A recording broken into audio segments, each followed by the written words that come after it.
Last NHL season, we've seen one of the biggest controversies in recent memory unfold as the Washington Capitals made it over the Detroit Red Wings for the final wildcard spot, despite the latter having much better metrics overall. The first tiebreaker, however, was regulation wins, which Washington had more of. First, let me get this straight. Deserve doesn't matter as it's the results that people really pay attention to in professional sports. You can dominate play for one game but come out with a loss. You get the exact same thing out of that game as you would if you got blown out on every advanced analytic as well. 0 points.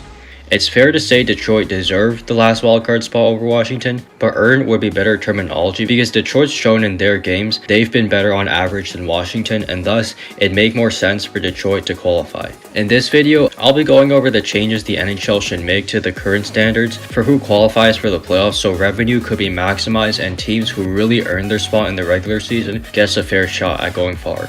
First off, building off from the last point, the first playoff tiebreaker should be goal differential. Currently, it stands as regulation wins, regulation and overtime wins, total wins regardless of fashion, head-to-head matchups, goal differential, and then total goals scored. How I believe it should be is goal differential, head-to-head matchups, regulation wins, regulation and overtime wins, total wins regardless of fashion, total goals scored.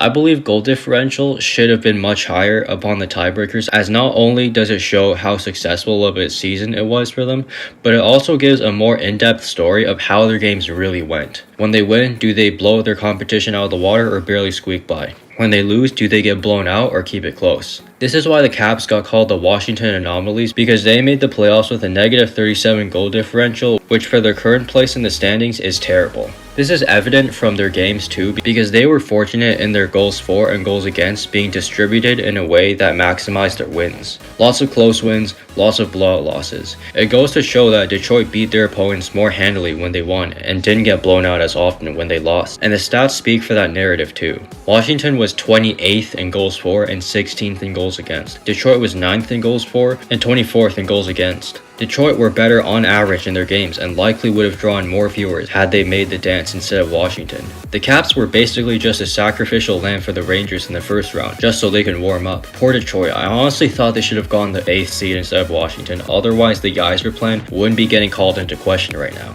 Next, head-to-head matchups should be one spot lower than goal differential, but still prioritized over any tiebreaker regarding wins. When two teams wound up in a deadlock in points, what's one way of seeing who was the better between the two?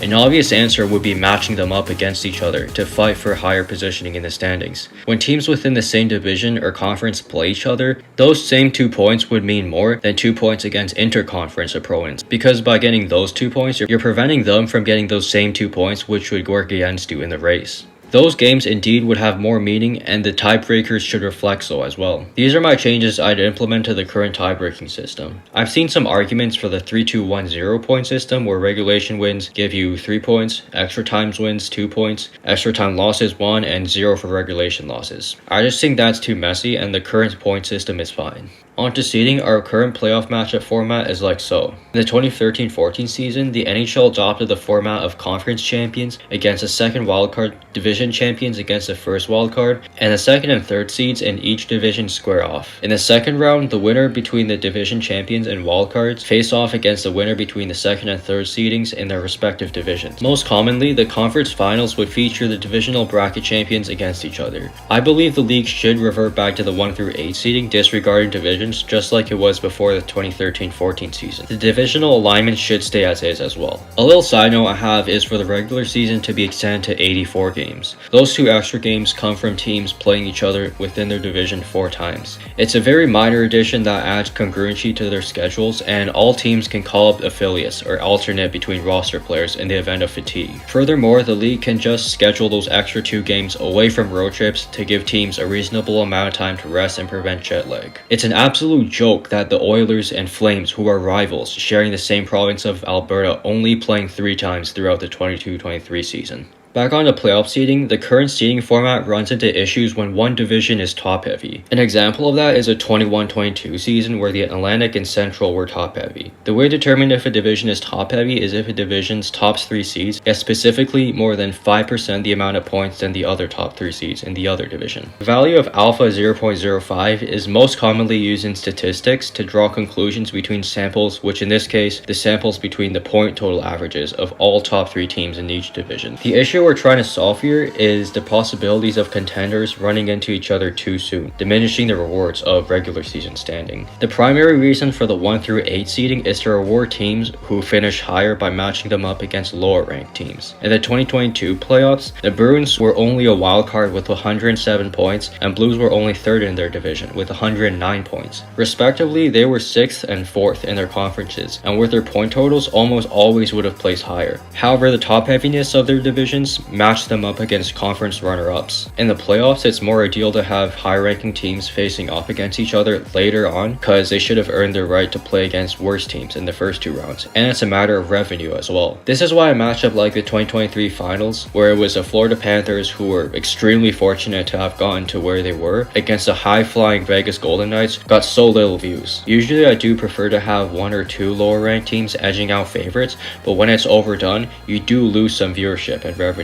This is why the 2023 playoffs were one of my least favorites, because we didn't really get to see very much best on best action. I honestly had trouble staying awake after the first round. We're getting sort of off topic here, but to summarize, the design of the playoff seeding should have it so that the top ranking teams should not be playing against each other at all in the first round, to leave the possibility for best on best action for conference finals and Stanley Cup finals. Moreover, the current playoff seeding format leaves a slight possibility for the top 8 teams points wise in the conference not qualifying for the playoffs. Right now, the top 3 teams in each division are guaranteed spots, but it's possible for the 6th seed in a division to have more points than any of the top 3 in the other division and miss out. Although this would be a huge anomaly, I imagine a scenario like this would cause huge outrage in the hockey community.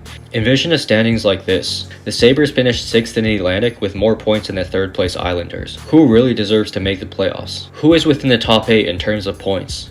Back in the 2018-19 seasons, where the Canadiens missed out, there were some arguments that it should just be the top 16 teams making the playoffs. I brushed that off as that messed up the matchup alignments for both conferences.